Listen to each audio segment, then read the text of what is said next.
പ്രിയ മാധ്യമ സുഹൃത്തുക്കളെ, കുറച്ച് കാലങ്ങളായി ജമാഅത്തെ ഇസ്ലാമി ഹിന്ദുമായി ബന്ധപ്പെട്ട വളരെ ഹീനമായ വിദ്വേഷ പ്രചരണത്തിന് കേരളത്തിലെ കമ്മ്യൂണിസ്റ്റ് മാർക്സിസ്റ്റ് പാർട്ടി നേതൃത്വം നൽകി വരികയാണ്. കഴിഞ്ഞ പാലക്കാട് ഇലക്ഷൻ്റെ ഘട്ടത്തിലും ജമാഅത്തെ ഇസ്ലാമിയെ മുൻനിർത്തിക്കൊണ്ടുള്ള വർഗീയ വിഭാഗീയമായ പ്രവർത്തനങ്ങൾക്ക് CPM നേതൃത്വം നൽകിയിരുന്നു. ഏറ്റവും അവസാനം നിലമ്പൂർ ഉപതെരഞ്ഞെടുപ്പിൻ്റെ ഘട്ടത്തിലും ഇലക്ഷനുമായി ബന്ധപ്പെട്ട് വരുന്ന നിരവധി ചോദ്യങ്ങൾ, സമൂഹത്തിൽ നിന്നുയരുന്ന, സമുദായത്തിൽ നിന്നുയരുന്ന ധാരാളം രാഷ്ട്രീയ ചോദ്യങ്ങൾക്ക് ഉത്തരം നൽകുന്നതിന് പകരം ജമാഅത്തെ ഇസ്ലാമിയെ ഭീകരവൽക്കരിച്ചുകൊണ്ടുള്ള വർഗീയ വിഭാഗീയ പ്രവർത്തനങ്ങളാണ് CPMൻ്റെ ഭാഗത്ത് നിന്ന് ഉണ്ടായിട്ടുള്ളത്. യഥാർത്ഥത്തിൽ ജമാഅത്തെ ഇസ്ലാമിയെ നാട്ടക്കുറിയാക്കി കേരളത്തെ വർഗീയമായി ധ്രുവീകരിക്കാനുള്ള CPIMൻ്റെ വില കുറഞ്ഞ രാഷ്ട്രീയത്തിനെതിരെയുള്ള ശക്തമായ തിരിച്ചടിയാണ് നിലമ്പൂരിലെ വിധിയെഴുത്ത് എന്ന് പറയാൻ ഞാൻ ആഗ്രഹിക്കുകയാണ്. നിലമ്പൂരിന് ഒരുപാട് പ്രത്യേകതകളുണ്ട്. ഞാൻ നിലമ്പൂർക്കാരനാണ്. രാഷ്ട്രീയ പ്രതിബദ്ധതയുള്ള ഒരു സമൂഹമാണ്, രാഷ്ട്രീയ പ്രബുദ്ധതയുള്ള ഒരു സമൂഹമാണ് നിലമ്പൂരിലുള്ള.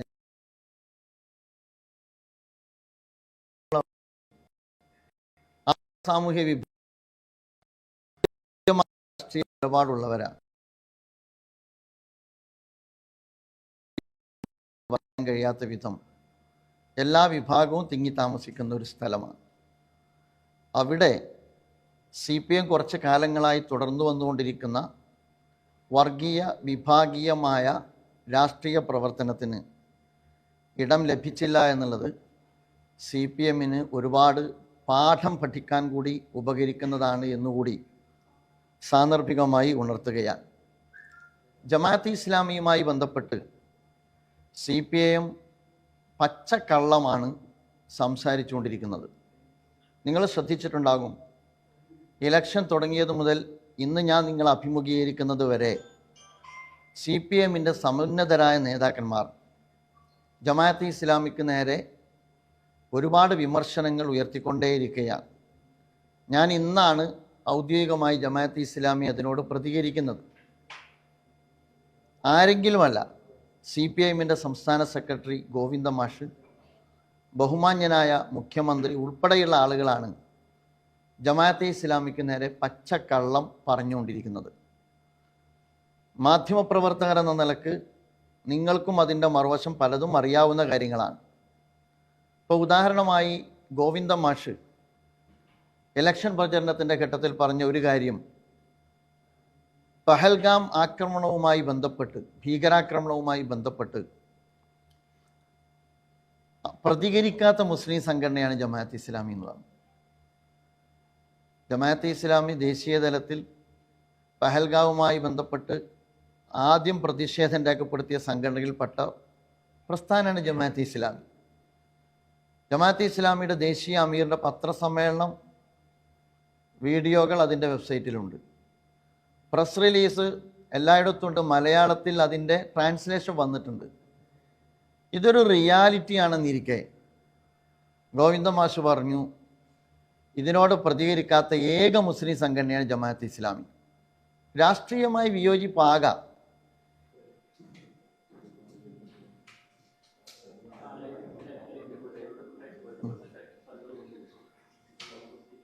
എന്തിനാണ് ഒരു രാഷ്ട്രീയ പാർട്ടിയുടെ സമുന്നതനായ ഒരു നേതാവ് തങ്ങളുടെ രാഷ്ട്രീയമായ താല്പര്യത്തെ മുൻനിർത്തി ഒരു മതസംഘടനയ്ക്കെതിരെ ഇങ്ങനെ പച്ചക്കള്ളം പറയുന്നത് എന്നതാണ് ചോദിക്കാനുള്ളത്.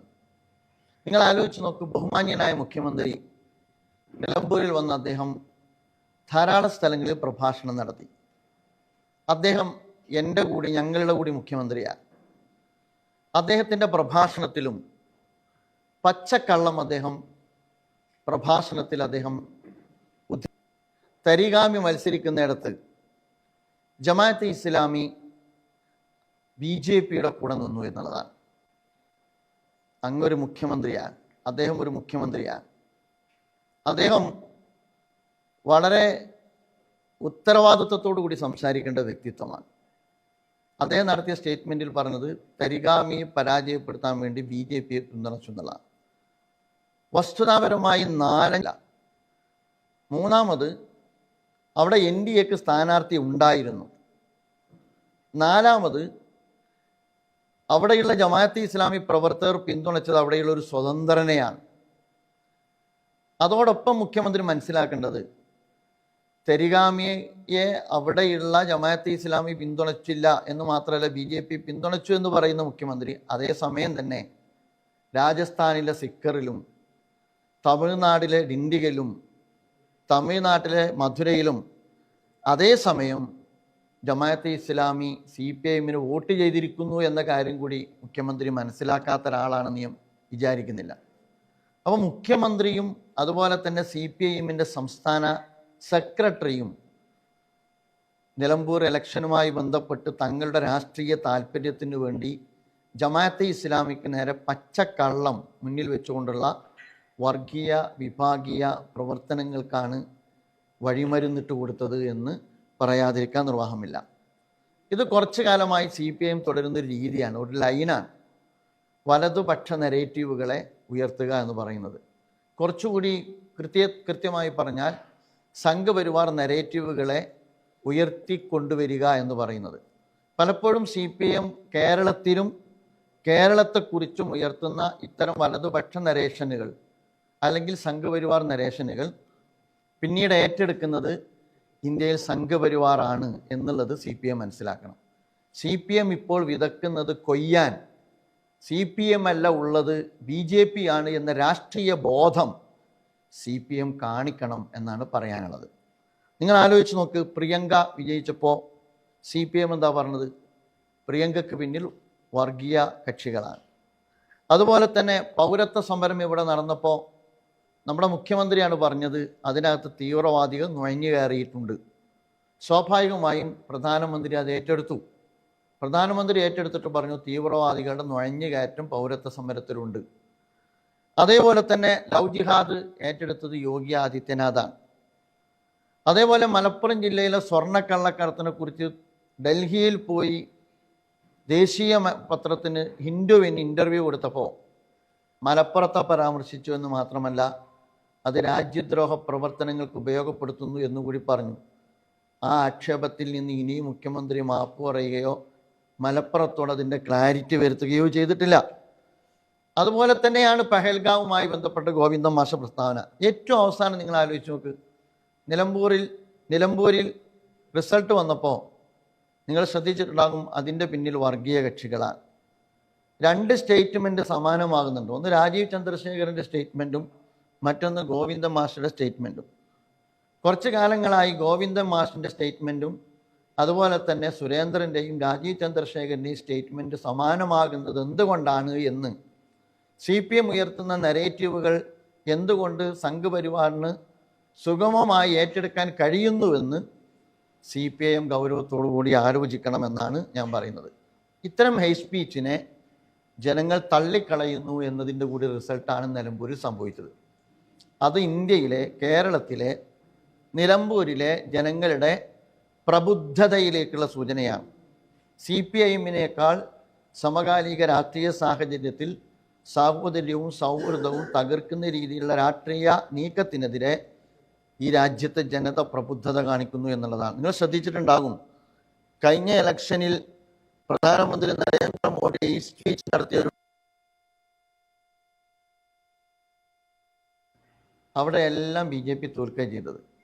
മുഖ്യമന്ത്രി നിലമ്പൂരിൽ വന്ന് ഏതാണ്ട് പ്രഭാഷണം നടത്തിയ എല്ലായിടത്തും മുഖ്യമന്ത്രിയുടെ പാർട്ടി ലീഡ് ചെയ്തില്ലെന്ന് മാത്രമല്ല പിന്നിലേക്ക് പോവുകയാണ് ചെയ്തത്. ഞാൻ പറഞ്ഞു വരുന്നത് പഴയതുപോലെയല്ല, കാര്യങ്ങൾ മനസ്സിലാക്കാനും ഉൾക്കൊള്ളാനുമുള്ള ശേഷിയും രാഷ്ട്രീയ ബോധവും ഈ രാജ്യത്തെ കേരളത്തിലെ സമൂഹത്തിനുണ്ട് എന്ന് ഇനിയെങ്കിലും CPIഎം മനസ്സിലാക്കേണ്ടിയിരിക്കുന്നു. UDFൻ്റെ വിജയം വന്നപ്പോൾ നിങ്ങൾ ശ്രദ്ധിച്ചല്ലോ, UDFൻ്റെ വിജയം വന്നപ്പോൾ വർഗീയതയുടെ വിജയം, തങ്ങൾ ജയിക്കുമ്പോൾ മതേതരത്വത്തിൻ്റെ വിജയം. തങ്ങളെ പിന്തുണക്കുമ്പോൾ മതേതരത്വത്തിൻ്റെ പിന്തുണ, തങ്ങൾ പരാജയപ്പെടുമ്പോൾ വർഗീയതയുടെ പരാജയം, തങ്ങൾ പിന്തുണക്കപ്പെടാതിരിക്കുമ്പോൾ ഭീകരവാദികളുടെയും മതരാഷ്ട്രവാദികളുടെയും പിൻബലം. ഈ പ്രവണത CPM-ൽ അടുത്ത കാലത്ത് അവർ നടത്തിയ മുഴുവൻ സ്റ്റേറ്റ്മെൻറ്റുകളും പിന്നിട്ട നാൾ വഴികളിൽ CPM സ്വീകരിച്ച രാഷ്ട്രീയ നിലപാടുകളും പരിശോധിച്ചാൽ നിങ്ങൾക്ക് മനസ്സിലാക്കാവുന്നതാണ്. നിങ്ങൾ ആലോചിച്ച് നോക്ക്, പ്രിയങ്ക ഗാന്ധി ലക്ഷക്കണക്കിന് വോട്ടിൻ്റെ പിൻബലത്തോടുകൂടി ജയിച്ചു, അത് വർഗീയതയുടെ വിജയം. വടകരയിൽ ഷാഫി വിജയിച്ചു, അത് വർഗീയതയുടെ വിജയം. പാലക്കാട് രാഹുൽ മാങ്കൂട്ടത്തിൽ വിജയിച്ചു, അത് വർഗീയതയുടെ വിജയം. നിലമ്പൂരിൽ ആര്യയുടെ ഷൗക്കത്ത് വിജയിച്ചു, അത് വർഗീയതയുടെ വിജയം. അപ്പോൾ തങ്ങൾ മുസ്ലിം മൈനോറിറ്റി മറുഭാഗത്തുള്ള ആ മൈനോറിറ്റി വോട്ട് കൺസോളിഡേറ്റ് ചെയ്ത് ഏതെങ്കിലും ഒരു ജനാധിപത്യ ചേരി വിജയിക്കുന്ന ഘട്ടത്തിൽ തങ്ങൾ പരാജയപ്പെട്ടാൽ അത് വർഗീയതയുടെ വിജയം. നേരെ മറിച്ച് സുരേഷ് ഗോപി വിജയിച്ചപ്പം മറുഭാഗത്ത് ഹിന്ദു വർഗീയതയുടെ വിജയം എന്ന് പറഞ്ഞില്ലല്ലോ. നിങ്ങൾ ആലോചിച്ച് നോക്ക്, ഉമാ തോമസ് തൃക്കാക്കര വിജയിച്ചപ്പോൾ UDF-ൻ്റെ കാൻഡിഡേറ്റ് തന്നെയാണ്, ഭൂരിപക്ഷ ക്രൈസ്തവ വോട്ടാണ്. അവിടെ ക്രൈസ്തവ വർഗീയതയുടെ വിജയം എന്ന് പറയുന്നില്ലല്ലോ.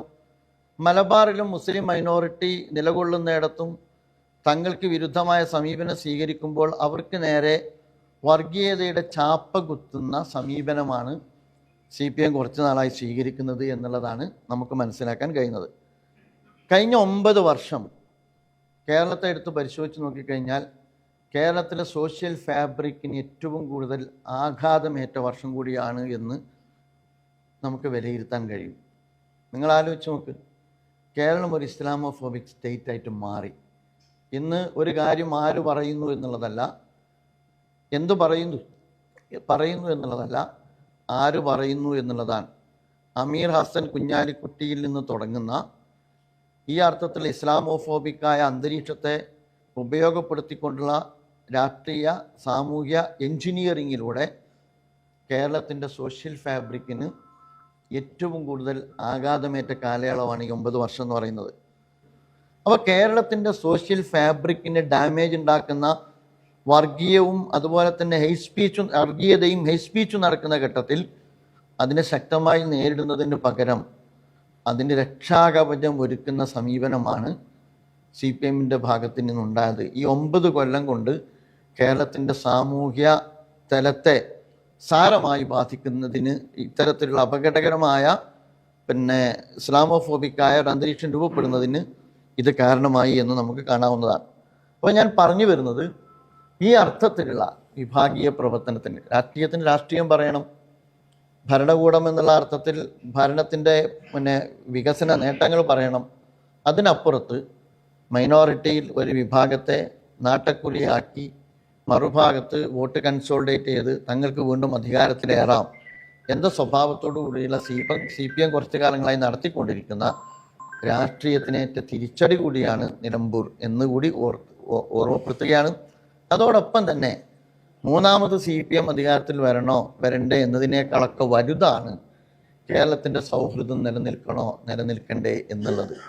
ഇത് ഗൗരവത്തിൽ എല്ലാവരും കാണേണ്ടതാണ്, നിങ്ങൾ മാധ്യമപ്രവർത്തകരും കാണേണ്ടതാണ്. കേരളത്തിൽ ഏത് മുന്നണി അധികാരത്തിൽ വരണ്ടേ എന്നതിനേക്കാളും പ്രാധാന്യമുള്ളതാണ് ഇന്ത്യ ഒട്ടുക്കും വംശീയത ആളിക്കത്തുന്ന ഒരു കാലഘട്ടത്തിൽ, ഇന്ത്യയിൽ മുഴുവൻ വർഗീയ ധ്രുവീകരണം സൃഷ്ടിക്കപ്പെട്ട ഒരു സാഹചര്യത്തിൽ കേരളത്തിൽ നിലനിൽക്കുന്ന സാമൂഹികവും സൗഹൃദപരവുമായ അന്തരീക്ഷം നിലനിൽക്കണമെന്ന് പറയുന്നത്. അതിന് ഡാമേജ് ഉണ്ടാക്കുന്ന സമീപനം ഒരു രാഷ്ട്രീയ കക്ഷിയുടെയും ഭാഗത്തു നിന്നുണ്ടാകരുത് എന്നാണ് സൂചിപ്പിക്കാൻ ആഗ്രഹിക്കുന്നത്. പക്ഷേ ഇലക്ഷൻ കഴിഞ്ഞിട്ടെങ്കിലും ഇതിൽ നിന്ന് പാഠം പഠിക്കുന്ന വിചാരിച്ചു. പക്ഷേ ഇലക്ഷൻ കഴിഞ്ഞതിന് ശേഷവും ഇതേ സമീപനമാണ് CPM തുടരുന്നത്. നിങ്ങൾ ശ്രദ്ധിച്ചിട്ടുണ്ടാകും, സ്ഥാനാർത്ഥിയുടെ പ്രതികരണം നമ്മൾ ശ്രദ്ധിച്ചു. സ്ഥാനാർത്ഥി പറഞ്ഞത് 2 കൂട്ടരും വിജയാഹ്ലാദം നടത്തുന്നു. എന്തിനാണ് സ്വരാജിനെ പോലെ ഒരാൾ ഇങ്ങനെ സമീകരിക്കുന്നത്? യഥാർത്ഥത്തിൽ നിലമ്പൂരിൽ ആരൊക്കെയാണ് വിജയാഹ്ലാദം നടത്തിയത്? വളരെ പ്രകടമല്ലേ? UDF വിജയിച്ചു, UDF വിജയാഹ്ലാദം നടത്തി. നിലമ്പൂർ ടൗണിൽ മുഴുവൻ UDF-ൻ്റെ പ്രകടനം നടന്നു. ജമാഅത്തെ ഇസ്ലാമി അവിടെ വിജയാഹ്ലാദം നടത്താൻ പോയിട്ടില്ല. ഏറ്റവും കൂടുതൽ ഈ ഇലക്ഷനിൽ ദ്രോഹിക്കപ്പെട്ട ഒരു പ്രസ്ഥാനം, ഒരു പാർട്ടി ജമാഅത്തെ ഇസ്ലാമിയാണ്. ജമാഅത്തെ ഇസ്ലാമി വിജയാഹ്ലാദം കൊണ്ടാടാനൊന്നും പോയിട്ടില്ല. എന്നിരിക്കെ എന്തിനാണ് വളരെ പ്രകടമായി നിലമ്പൂരിൽ ആര്യാടൻ ഷൗക്കത്തിൻ്റെ വിജയം UDF ആഘോഷിച്ചുകൊണ്ടിരിക്കുമ്പോൾ ആ ആഘോഷിച്ചുകൊണ്ടിരിക്കുന്ന UDF-നെ രംഗത്തിൽ നിന്നും മാറ്റി അവിടെ ജമാഅത്തെ ഇസ്ലാമിയെ കൊണ്ടുവന്ന് പ്രതിഷ്ഠിച്ച് RSSനോട് സമീകരിച്ച് ഇസ്ലാമിക സംഘപരിവാരം എന്ന് പറയുന്നത്, ഈ സമീകരണ യുക്തിയാണ് യഥാർത്ഥത്തിൽ സംഘപരിവാർ നരേഷൻ CPM ഏറ്റെടുക്കുന്നു എന്നതിൻ്റെ അവസാനത്തെ സ്വരാജുദാഹരണം എന്നാണ് ഞാൻ പറഞ്ഞത്. മന്ത്രി റിയാസ് എന്തോ പറഞ്ഞു. മന്ത്രി റിയാസിന് പറയേണ്ടി വരും. റിയാസ് പറഞ്ഞത് ജമാഅത്തെ ഇസ്ലാമിയുടെ പിന്തുണ ആദ്യം മധുരിക്കും പിന്നെ കഴിക്കുന്ന. മന്ത്രി റിയാസ് ചോദിക്കുന്നത് നല്ലതാണ്. വീട്ടിൽ പോകുമ്പോൾ ഇന്ന് കേരളം ഭരിച്ചുകൊണ്ടിരിക്കുന്ന മുഖ്യമന്ത്രി ശ്രീ പിണറായി വിജയൻ വരെ ജമാഅത്തെ ഇസ്ലാമി പിന്തുണയുടെ മധുരം നുണഞ്ഞ ആളാണ്. ജമാഅത്തെ ഇസ്ലാമിയുടെ പിന്തുണയുടെ മധുരം നുണയാത്ത ഏതെങ്കിലും ഒരു രാഷ്ട്രീയ കക്ഷി കേരളത്തിലുണ്ടെങ്കിൽ അത് BJP മാത്രമാണ്. അതേസമയം ഇപ്പോൾ തങ്ങൾക്ക് ലഭ്യമാകുന്നില്ല പിന്തുണ എന്നുള്ളത് കൊണ്ട് ഇത്തരത്തിലുള്ള സ്റ്റേറ്റ്മെൻറ്റ് നടത്തരുത്. കെട്ടാമുന്തിരി കുളിക്കും എന്നുള്ളത് റിയാസും മനസ്സിലാക്കുന്നത് നല്ലതായിരിക്കുമെന്നാണ് എനിക്ക് തോന്നുന്നത്. ഇത്രയാണ് ഈ സന്ദർഭത്തിൽ നിങ്ങളോട് പങ്കുവെക്കാനുള്ളത്.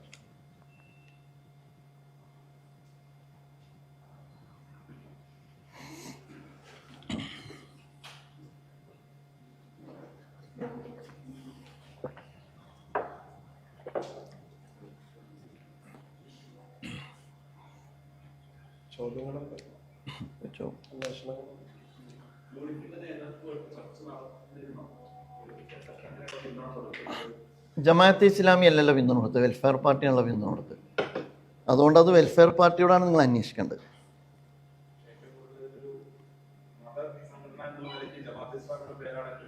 അതിനോടാണ് ഞാൻ പ്രതികരിച്ചത്. ജമാഅത്തെ ഇസ്ലാമി നേരിട്ട് മത്സരിക്കാത്ത, നേരിട്ട് ഇടപെടാത്ത ഒരു ഇലക്ഷനുമായി ബന്ധപ്പെട്ട് ജമാഅത്തെ ഇസ്ലാമിയെ മുൻനിർത്തിക്കൊണ്ട് CPM കളിക്കുന്ന ഈ രാഷ്ട്രീയമായ കളി അപകടകരമാണ് എന്ന് പറഞ്ഞത് അതുകൊണ്ടാണ്.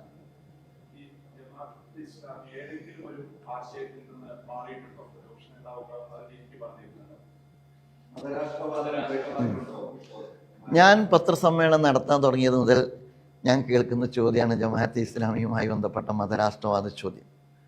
നിങ്ങൾക്ക് പഠിക്കാം. ജമാഅത്തെ ഇസ്ലാമി ഏറെ പതിറ്റാണ്ട് കാലം അവിടെ ജീവിക്കുന്നുണ്ടല്ലോ. അതിൻ്റെ സാഹിത്യങ്ങളുണ്ട്, അതിൻ്റെ പ്രസിദ്ധീകരണങ്ങളുണ്ട്, അതിൻ്റെ പ്രഭാഷണങ്ങളുണ്ട്, അതിൻ്റെ എഴുത്തുണ്ട്, അതിൻ്റെ സോഷ്യൽ മീഡിയ പേജുകളുണ്ട്.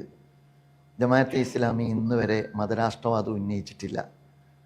ജമാഅത്തെ ഇസ്ലാമി ഇസ്ലാമിനെ പ്രതിനിധീകരിക്കുന്ന ഒരു മൂവ്മെൻറ്റാണ്. ജമാഅത്തെ ഇസ്ലാമിയുടെ ഭരണഘടനയിൽ അത് വളരെ കൃത്യമായി പറഞ്ഞിട്ടുണ്ട്. ഖുർആനും പ്രവാചകൻ്റെ തിരുച്ചെഞ്ചിയും ബേസാക്കിക്കൊണ്ട് പ്രവർത്തിച്ചുകൊണ്ടിരിക്കുന്ന ഒരു പ്രസ്ഥാനമാണ്. അതേസമയം ഇവിടെ സൃഷ്ടിച്ചുകൊണ്ടിരിക്കുന്ന ഒരുപാട് പൊതുബോധങ്ങളുണ്ട്. ആ പൊതുബോധത്തിൽ നിന്നാണ് പല ചോദ്യങ്ങളും ഉയരുന്നത്. ആ പൊതുബോധത്തെ ക്യാപിറ്റലാക്കിക്കൊണ്ടാണ് CPM-ൻ്റെ ഭാഗത്ത് നിന്നുള്ള ഈ പ്രചരണം, ധ്രുവീകരണ ശ്രമങ്ങളും നടന്നുകൊണ്ടിരിക്കുന്നത്. അതുകൊണ്ടാണ് എനിക്ക് മീഡിയകളെ അഭിമുഖീകരിക്കേണ്ടി വന്നത്.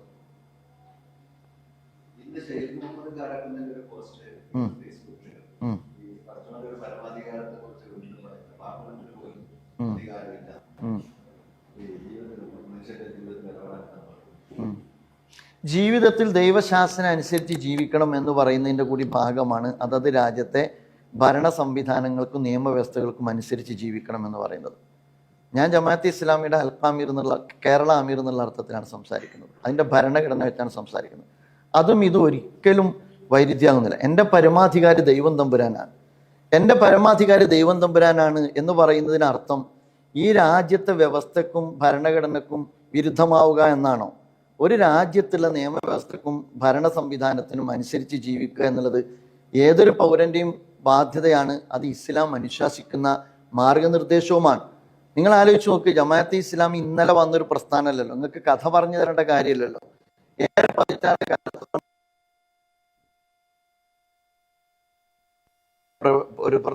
ഒരു പരാമർശം, ഒരു രാജ്യവിരുദ്ധമായ ഒരു പരാമർശം, ഒരു സാമൂഹ്യ വിരുദ്ധമായ ഒരു പരാമർശം, ഒന്നും വേണ്ട, ഒരു പാരിസ്ഥിതിക വിരുദ്ധമായ ഒരു സമീപനം, മാത്രമല്ല ഒരു പരമത വിദ്വേഷത്തിന് സഹായകമാകുന്ന ഒരു പരാമർശം.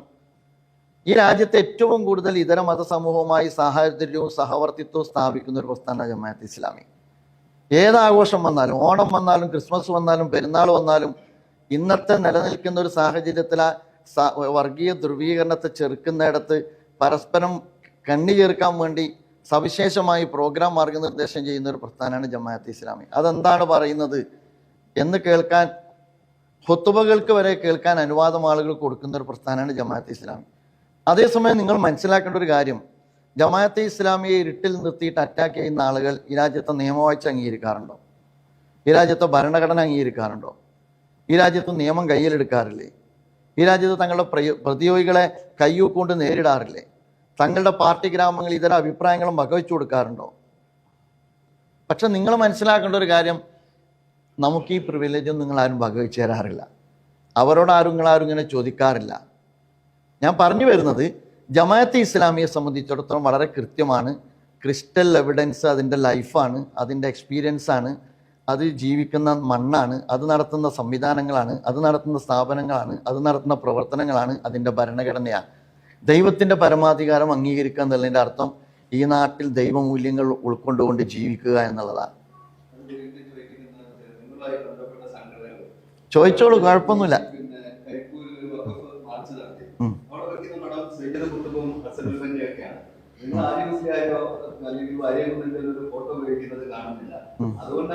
അതിലെനിക്ക് നിങ്ങൾക്ക് തെറ്റി. ആരി മുസ്ലിയാരുടെയും വാരിയം കുന്നന്റെയും ഗാന്ധിജിയുടെയും അതുപോലെ അബുൽ കലാം ആസാദിന്റെ ഒക്കെ പടം വെച്ച കൂട്ടത്തിൽ ഈ പടം വന്നിരുന്നു. അതിനെ കേന്ദ്രീകരിച്ച് എനിക്ക് തോന്നുന്ന ആശയരൂപീകരണം നടത്തേണ്ട കാര്യമില്ല.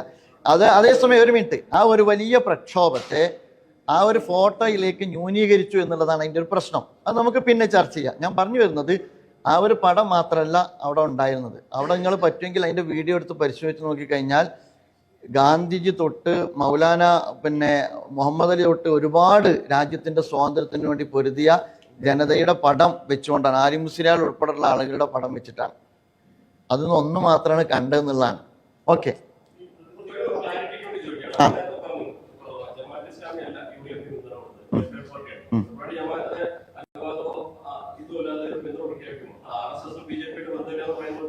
അല്ല അല്ല അല്ല അല്ല വളരെ കൃത്യമായിട്ട് പറയാം. വെൽഫെയർ പാർട്ടിയിൽ ജമാഅത്തെ ഇസ്ലാമി പ്രവർത്തകർ പ്രവർത്തിക്കുന്നുണ്ട്. 2011 വരെ ജമാഅത്തെ ഇസ്ലാമിയാണ് പിന്തുണ കൊടുത്തിരുന്നത്, ജമാഅത്തെ ഇസ്ലാമിനെ ചർച്ച ചെയ്തിരുന്നത്. പിന്നീട് രൂപം കൊണ്ടുവന്ന പ്രസ്ഥാനമാണ് welfare party of India. Welfare party രൂപപ്പെടുന്നിടത്ത് ജമാഅത്തെ ഇസ്ലാമിയെ മുൻകൈ എടുത്തിട്ടുണ്ട്. വളരെ കൃത്യം സാമൂഹ്യ പ്രവർത്തകരുണ്ടായിട്ടുണ്ട്. അന്നത്തെ ചില മനുഷ്യാവകാശ പ്രവർത്തകർ അതിൽ പങ്കാളികളായിട്ടുണ്ട്. അതിനുശേഷം വെൽഫെയർ പാർട്ടിയിലാണ് ജമാഅത്തെ ഇസ്ലാമി പ്രവർത്തകർ പ്രവർത്തിച്ചുകൊണ്ടിരിക്കുന്നത്. അത് സ്വതന്ത്ര രാഷ്ട്രീയ പ്രസ്ഥാനമാണ്. അതിൻ്റെ നിലപാടെടുക്കുന്നത് അതിൻ്റെ ലീഡർഷിപ്പാണ്. അവർ സംസാരിച്ചിട്ടാണ്. ജമാഅത്തെ ഇസ്ലാമിക്ക് യോജിക്കാൻ കഴിയുന്ന കാലത്തോളം അതിൻ്റെ പ്രവർത്തകർ അതിൽ പ്രവർത്തിക്കട്ടെ എന്ന് ജമാഅത്തെ ഇസ്ലാമി തീരുമാനമെടുത്തതാണ്.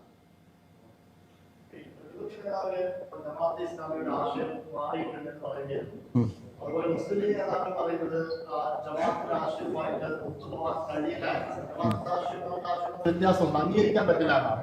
അതോടൊപ്പം CPM എൽ.വി. ഗോവിന്ദ മാഷ് അടക്കം പറയുന്നത് അവർ വർഗീയമാണ്, ജമാഅത്തെ ഇസ്ലാമി വർഗീയത ഉണ്ടാക്കുന്ന ആളുകളാണ്. അപ്പോ കേരളത്തിൽ തന്നെ ഇപ്പൊ ഇടതും വലതും മുന്നണികൾക്ക്, പ്രബലരായ ആളുകൾക്ക് തന്നെ ജമാഅത്തെ ഇസ്ലാമി വർഗീയമാണ് എന്ന ഒരു ധാരണയാണുള്ളത്. ഒരു ധാരണയുണ്ട് കേരളത്തിൽ തന്നെ, അങ്ങനെ അങ്ങോളമുണ്ട്. അപ്പൊ കേരളത്തിൽ എല്ലാവരും ഇങ്ങനെ വിചാരിക്കുമ്പോൾ ജമാഅത്തെ ഇസ്ലാമിക്ക് എന്തൊരു പ്രശ്നമുണ്ട് എന്നതിന്റെ അർത്ഥം. നിങ്ങളെ ചോദ്യത്തിൽ തന്നെ പ്രശ്നമുണ്ടല്ലോ. നിങ്ങൾ 3 ചോദ്യത്തിൽ നിങ്ങൾ വെച്ചിട്ട് ഒരു നെറേറ്റീവിൽ നിങ്ങൾ എത്തി. അതായത് ഞാൻ പൂർത്തിയാക്കി തരാം. ഗോവിന്ദ മാഷ് പറഞ്ഞതല്ല മുസ്ലിം ലീഗ് പറഞ്ഞത്, മുസ്ലിം ലീഗ് പറഞ്ഞതല്ല ഗോവിന്ദ മാഷ് പറഞ്ഞത്. ഞാൻ പൂർത്തിയാക്കി തരാം. അതെ, അല്ല അങ്ങനെയല്ല. ഒരു മിനിറ്റ് ഞാൻ പൂർത്തിയാക്കി തരാം. ജമാഅത്തെ ഇസ്ലാമിയുമായി ആശയപരമായി ഭിന്നതയുണ്ട് എന്നാണ് പറഞ്ഞത്. നിങ്ങളടുത്ത് പരിശോധിച്ചോ. ജമാഅത്തെ ഇസ്ലാമിയുമായി അല്ലേ, അങ്ങനെയല്ലേ? ഒരു മിനിറ്റ്. അല്ലല്ല ഞാൻ പറഞ്ഞത് നിങ്ങൾ പറഞ്ഞാൽ മതി. ജമാഅത്തെ നിങ്ങളും കൂടി ഇങ്ങനെ ആയിക്കഴിഞ്ഞാൽ ബുദ്ധിമുട്ടാണ്. ഞാൻ പറയുന്നത് ഏതാണ്ട് CPM അത്ര അത്യാവശ്യം പൊതുബോധം ഉണ്ടാക്കുന്നുണ്ട്, പിന്നെ നിങ്ങളും കൂടി ചെയ്യേണ്ടതില്ല. ഞാൻ വളരെ കൃത്യമായിട്ട് എല്ലാത്തിനും മറുപടി പറയും, വളരെ കൃത്യമായിട്ട്. നമുക്ക് വളരെ ആ കാര്യത്തിൽ ക്ലാരിറ്റി ഉണ്ട്. ജമാഅത്തെ ഇസ്ലാമിയുമായി ആശയപരമായി ഭിന്നതയുണ്ട്. ഗോവിന്ദ മാഷ് പറഞ്ഞത് അതാണോ? ഗോവിന്ദ മാഷ് പറഞ്ഞത് വർഗീയമാണ് എന്നുള്ളതാണ്. ഗോവിന്ദ മാഷിലേക്ക് നമുക്ക് വരാം. ജമാഅത്തെ ഇസ്ലാമിയുമായി ആശയപരമായി ഭിന്നതയുണ്ട്. ഞാനും പറയുന്നു ജമാഅത്തെ ഇസ്ലാമിയും ലീഗും തമ്മിൽ ആശയപരമായ ഭിന്നതയുണ്ട്. CPM-ഉം CPI-യും തമ്മിൽ ആശയപരമായ ഭിന്നതയല്ലേ? മുന്നണിയല്ലേ? മുസ്ലിം ലീഗും കോൺഗ്രസും തമ്മിൽ ആശയപരമായ ഭിന്നതയില്ലേ? മുജാഹിദും സുന്നിയും തമ്മിൽ ആശയപരമായ ഭിന്നതയില്ലേ? ഇതിനർത്ഥം പ്രശ്നമുണ്ട് എന്നാണോ? ഞങ്ങൾ ഒരു മിനിറ്റ് ഞാൻ പൂർത്തിയാക്കട്ടെ.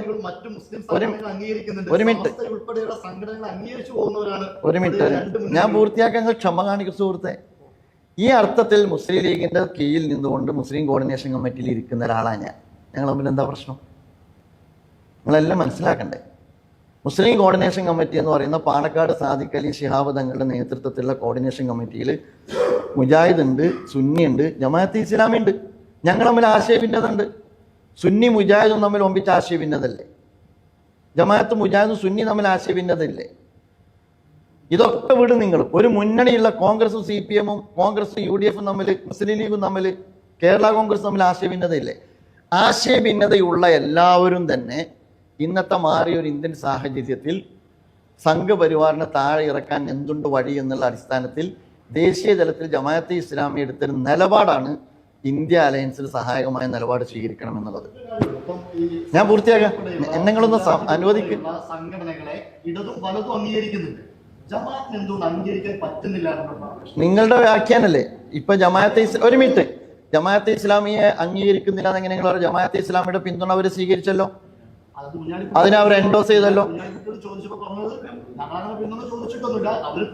നിങ്ങൾക്ക് എന്തോ ഇതിലൊരു വാശിയുണ്ടോ ജമാഅത്തെ ഇസ്ലാമിയെ UDF കൂടി തള്ളിക്കളയണമെന്ന് എന്ന പോലെയാണ് നിങ്ങൾ സംസാരിക്കുന്നത്. ഞാൻ വളരെ കൃത്യമായിട്ട് പറഞ്ഞു. അതായത് ഒരു മിനിറ്റ് ഞാൻ കൃത്യമായിട്ട് പറഞ്ഞു. വർഗീയത എന്ന് പറയുന്നത് ഗോവിന്ദ മാഷ് മാത്രമാണ്. ഗോവിന്ദ മാഷക്ക് എന്നാണ് ജമാഅത്തെ ഇസ്ലാമി വർഗീയതായത്? എന്നാ വർഗീയതായത്? നിങ്ങൾ കഴിഞ്ഞ ലോകസഭാ തെരഞ്ഞെടുപ്പിൽ CPM-ന്റെ ഈ ക്യാമ്പയിനുകൾ കണ്ടോ? എന്താ കാണാതിരുന്നു? നിങ്ങൾ പഠിച്ചു നോക്ക്. കണ്ടിട്ടില്ല. 2015 ശേഷം 19 ശേഷമല്ലാതെ ഇദ്ദേഹത്തിന് ഇത് വർഗീകരിക്കണോ? നിങ്ങളെ മുമ്പിൽ തെളിവുണ്ടല്ലോ. ഞാൻ സംസാരിച്ചിട്ടുണ്ടല്ലോ CPM-ന്റെ നേതാക്കളായിട്ട്. അപ്പം അത് ഞാൻ നേരത്തെ പറഞ്ഞ വിഭാഗീയ രാഷ്ട്രീയ പ്രവർത്തനത്തിൻ്റെ ഭാഗം, അത് നിങ്ങൾ അംഗീകരിച്ചേ പറ്റൂ. രണ്ടാമത് ജമാഅത്തെ ഇസ്ലാമിയുമായി ആശയഭിന്നത ഉണ്ട്, യാതൊരു സംശയമല്ല. അതേസമയം ഇന്ത്യയിൽ സംഘപരിവാറുമായി ബന്ധപ്പെട്ട വിഷയത്തിൽ ജമാഅത്തെ ഇസ്ലാമിയുടെ പിന്തുണ കോൺഗ്രസും CPM-ഉം മുസ്ലിം ലീഗും BJP അല്ലാത്ത എല്ലാവരും സ്വീകരിച്ചിട്ടുണ്ട്. CPM 2025 ഇലക്ഷനിൽ രാജസ്ഥാനിലെ സിക്കറിലും അതുപോലെ തന്നെ ഡിണ്ടിഗലിലും മധുരയിലും സ്വീകരിച്ചിട്ടുണ്ട്. അമിത ഗോവിന്ദ മാഷിക്ക് അതാ ഞാൻ പറഞ്ഞ കേരളത്തിലെ CPM ഞാൻ പറയാൻ കാരണം അതാണ്. കേരളത്തിലെ CPIM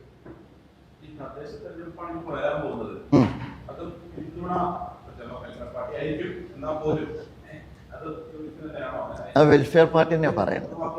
വെൽഫെയർ പാർട്ടി പറയും.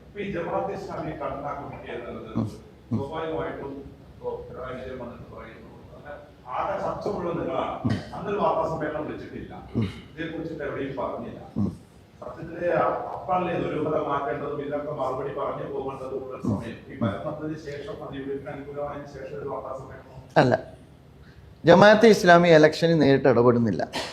ഇലക്ഷൻ ജമാഅത്തെ ഇസ്ലാമി ഇടപെടാൻ തീരുമാനിച്ചിട്ടില്ല. ഇലക്ഷൻ കഴിഞ്ഞാൽ തോറ്റാലും ജയിച്ചാലും ജമാഅത്തെ ഇസ്ലാമി പത്രസമ്മേളനം തീരുമാനിച്ച ഞാൻ അതും നിങ്ങൾക്ക് കൃത്യമായിട്ട് പറഞ്ഞുതരാം. ഞാൻ ഇലക്ഷനിൽ വോട്ട് ചെയ്ത് ഇറങ്ങുന്ന ഉടനെ മീഡിയയോട് ഞാൻ പറഞ്ഞെന്താ, ജമാഅത്തെ ഇസ്ലാമിയെക്കുറിച്ച് സംസാരിച്ചുകൊണ്ടേയിരിക്കുന്നു. ജമാഅത്തെ ഇസ്ലാമിക്കും സംസാരിക്കാനുണ്ട്, ജമാഅത്തെ ഇസ്ലാമി സംസാരിക്കും എന്നല്ലേ ഞാൻ മീഡിയകളോട് പറഞ്ഞത്. ജയപരാജയം വെച്ചിട്ടല്ലല്ലേ ഞാൻ പറഞ്ഞത്. അല്ല, അത് ഓരോ സംഘടനയുടെയും സൗകര്യം വെച്ചിട്ടല്ലേ. ആ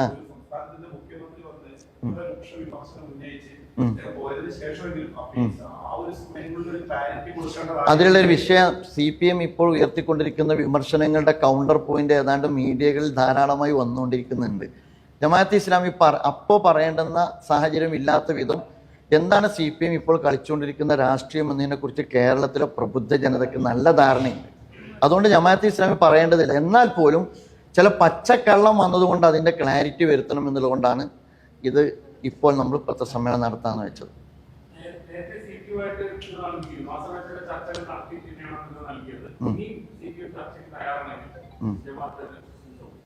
അതിൽ നമ്മൾ മനസ്സിലാക്കേണ്ട ഒരു കാര്യം, പിന്നെ നേരത്തെ ജമാഅത്തെ ഇസ്ലാമിയുടെ പിന്തുണ കൊടുത്തിരുന്നു, ഇപ്പോൾ വെൽഫെയർ പാർട്ടിയുടെ പിന്തുണ കൊടുക്കുന്നത്. ജമാഅത്തെ ഇസ്ലാമി പിന്തുണ കൊടുത്ത ഘട്ടത്തിലെല്ലാം ചർച്ച ചെയ്ത് കൃത്യത വരുത്തിയിട്ടാണ് പിന്തുണ കൊടുത്തത്. രാഷ്ട്രീയപരമായ കാരണങ്ങളാലാണ് പിന്തുണ കൊടുത്തത്. അതിൽ ഇനിയും പിന്തുണ കൊടുക്കുമെന്ന് വെച്ചാൽ ഈ 2025 കൊടുത്തിട്ടുണ്ട്. അപ്പോൾ അതത് സമയത്തുള്ള രാഷ്ട്രീയ സാഹചര്യം നോക്കിയിട്ടാണ് LDF-നാണോ UDF-നാണോ ആർക്കാണോ എന്നുള്ളത് തീരുമാനിക്കുക. അപ്പോൾ ആ അർത്ഥത്തിൽ കഴിഞ്ഞ UDF-ന് ഇവിടെ കൊടുത്ത ഘട്ടത്തിൽ നമ്മൾ ദേശീയ തലത്തിൽ LDF-ന് പിന്തുണ കൊടുത്തിട്ടുണ്ട്. നമ്മൾ ഇപ്പോഴത്തെ അവസ്ഥയിൽ സംഘപരിവാറാണ് നമ്മുടെ മുമ്പിലുള്ളത്. അതിൻ്റെ മറുഭാഗത്ത് ഇന്ത്യ അലയൻസ് എന്ന് പറയുന്ന സംവിധാനമാണ് നമ്മുടെ മുമ്പിലുള്ളത്. ആ ഇന്ത്യ അലയൻസിനെയാണ് നമ്മൾ ദേശീയ തലത്തിൽ തന്നെ പിന്തുണ. ജമാഅത്തെ ഇസ്ലാമി ഒരു ദേശീയ പാർട്ടിയാണ്. കേരളത്തിൻ്റെ സവിശേഷമായ സാഹചര്യത്തിൽ കേരളത്തിൽ ഇന്ത്യ മുന്നണിയിൽ തന്നെയുള്ള 2 കക്ഷികളാണുള്ളത്. ആ ഒരു ഘട്ടത്തിൽ നമ്മൾ UDF-നെയാണ് പിന്തുണച്ചത്. ആ പിന്തുണച്ചത് മുതലാണ് ജമാഅത്തെ ഇസ്ലാമി വർഗീയ പ്രസ്ഥാനമായത്. അതുവരെ ജമാഅത്തെ ഇസ്ലാമി CPM-ന് വർഗീയ പ്രസ്ഥാനമായിട്ടില്ല. സാമ്രാജ്യത്വ വിരുദ്ധ നിലപാടുള്ള പ്രസ്ഥാനമാണ്, ഫാസിസ്റ്റ് വിരുദ്ധ നിലപാടുള്ള പ്രസ്ഥാനമാണ്. ഇങ്ങനെയുള്ള ഒരുപാട് വിശേഷണങ്ങൾ ഉത്തരവാദപ്പെട്ട ആളുകളിൽ നിന്ന് തന്നെ ജമാഅത്തെ ഇസ്ലാമിക്ക് വേണ്ടി കിട്ടിയിട്ടുണ്ട്.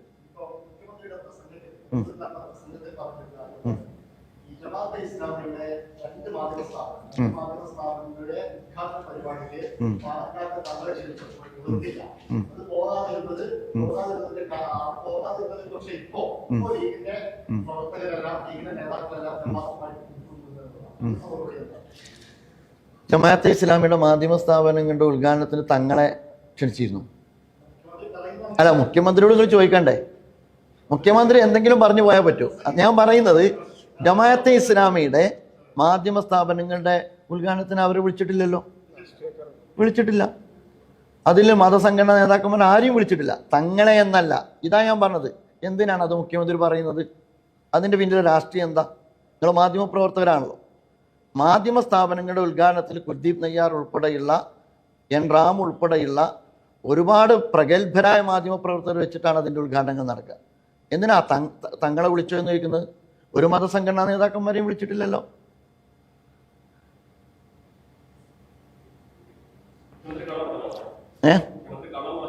അത് നിങ്ങൾ തീരുമാനിച്ചാൽ പോരെ?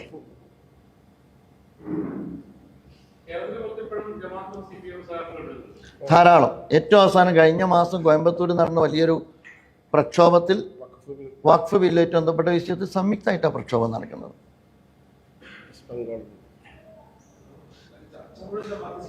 അതാണ്.